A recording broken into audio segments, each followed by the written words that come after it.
हरिओम, जय श्री राधे, हर हर महादेव। तो मित्रों, आज के इस वीडियो में हम एक ऐसे रहस्यमयी कथा लेकर आए हैं जो कि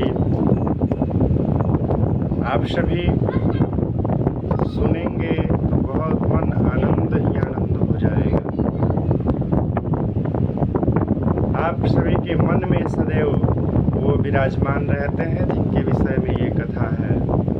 तो चलिए विलंब किए बिना ही कथा को प्रारंभ करते हैं। आज की कथा में हम एक ऐसे योद्धा के विषय में बात करेंगे जो कि अगर चाहते तो महाभारत के विशाल युद्ध को एक ही मिनट में समाप्त कर सकते थे। हम बात कर रहे हैं ऐसे योद्धा की जिनके सामने अर्जुन और कर्ण भी शक्ति विहीन भी कहा जा सकता है और धाराशाही भी कहा जा सकता है, इसलिए कि जिनको श्री कृष्ण योद्धा मान चुके थे उनके सामने अर्जुन और कर्ण क्या।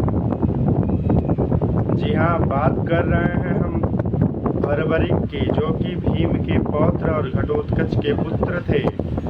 हम उन बर्बरिक की बात कर रहे हैं। एक समय की बात है जब महाभारत की युद्ध शुरू होने वाली थी, तो बर्बरिक ने अपने माता अहिल्यावती से बोला कि माँ, मैं जा रहा हूँ महाभारत की युद्ध में भाग लेने, हिस्सा लेने, और मैं साथ उसी का दूंगा। मैं उसी के तरफ से युद्ध लड़ूंगा जो हार रहा हो, निष्पक्ष हो गया हो, उसी के तरफ से मैं युद्ध लड़ूंगा। इस वार्तालाप को श्री कृष्ण भगवान देख रहे थे, सुन रहे थे। उन्होंने सोचा कि यदि बर्बरिक कौरवों की तरफ से युद्ध लड़ने लगे तो फिर पांडवों को जीतना बहुत मुश्किल हो जाएगा। रास्ते में ही उन्होंने सोचा कि बर्बरिक की एक परीक्षा ली जाए। एक ब्राह्मण का वेश धारण करके वो रास्ते में बर्बरिक से मिले और परीक्षा लेने के लिए तैयार हुए। एक ब्राह्मण का वेश लिए श्री कृष्ण भगवान। वेश धारण करने के पश्चात उन्होंने बर्बरिक से कहा कि आप एक पेड़ के वृक्ष के सभी पत्तों को एक ही बाण से भेद दें तो मैं मानूंगा कि आप योद्धा हैं, महान बलवान हैं। और ऐसे कहते हुए उन्होंने नज़रअंदाज करके एक पत्ते को तोड़कर अपने पैर के नीचे छिपा लिए। बर्बरिक जब अपने बाण उठाए और छोड़े उनको पत्तों को भेदने के लिए, तो पत्ता जो है भेदन करने के बाद वो बाण श्री कृष्ण भगवान के पैर के पास आकर घूमने लगा।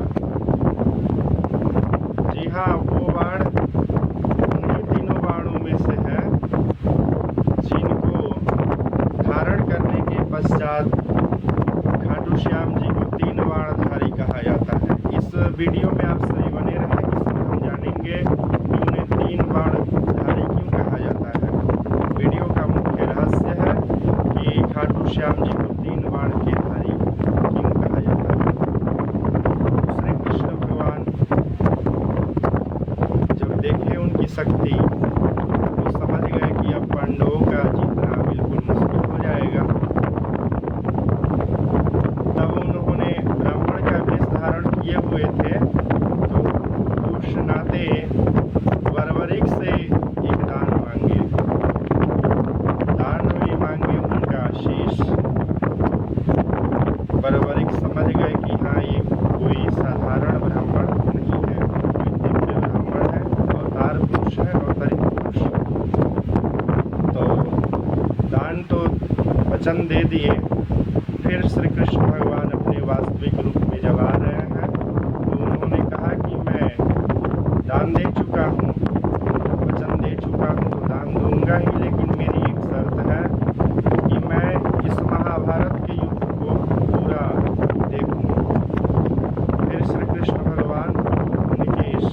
लेकर के, शीश को लेकर के अमृत सिंचन किए और एक ऊंची पहाड़ी पर स्थापना कर दिए ताकि वहीं से वो पूरे महाभारत के युद्ध को देख सके।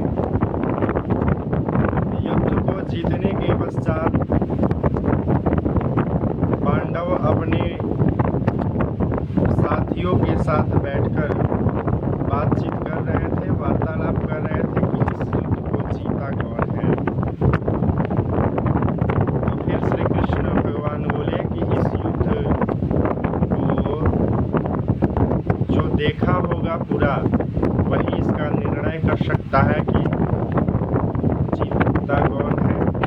मतलब जीतने का अर्थ ये कि किसकी वजह से हम लोग इस युद्ध को जीते हैं।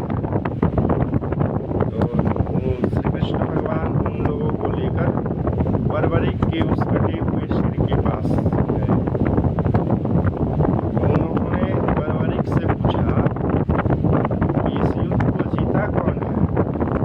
वो बोले कि मैं इस युद्ध में केवल श्री कृष्ण भगवान के सुदर्शन चक्र को और द्रौपदी माता के काली रूप का दर्शन किया हूँ, देखा हूँ कि यही निरंतर युद्ध में लड़ रहे थे और इन्हीं दोनों की वजह से जीत हुआ है। तो श्री कृष्ण यानी कि इस कहानी से निकल कर आ रहा है इस युद्ध को श्री कृष्ण भगवान की बनाई हुई नीति ने जीती है। तो इसमें तो कोई और जीता नहीं, जिनकी नीति है वो जीते हैं। अब रही बात कि 3 बाणधारी उन्हें क्यों कहा जाता है। उनके पास 3 ऐसे बाण थे जिसके चलने से और उसके प्रताप से कोई शत्रु, कोई योद्धा उनके सामने खड़ा नहीं हो सकता था और पल भर में महाभारत को समाप्त कर देने की शक्ति उन्हीं बाणों में थी जो क्या करते थे। आइए वीडियो में जानते हैं, आप सभी आगे तक बने रहें।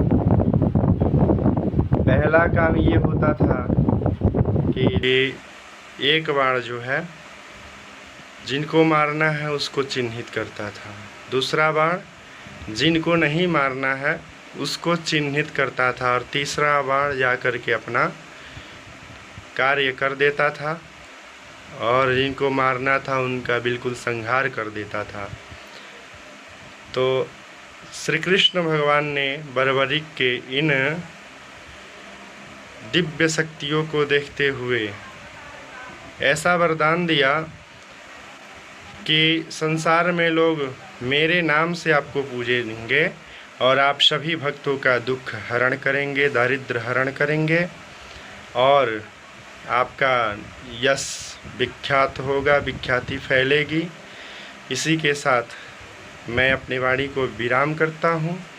रही बात श्री खाटू श्याम जी के रहस्यमयी कथाओं की, तो वीडियो के सहारे आगे आप सभी तक पहुँचाया जाएगा। आप सभी वीडियो में हमेशा बने रहें, लाइक करें, शेयर करें, कमेंट करें, सब्सक्राइब करना ना भूलें। हर हर महादेव, जय श्री कृष्ण।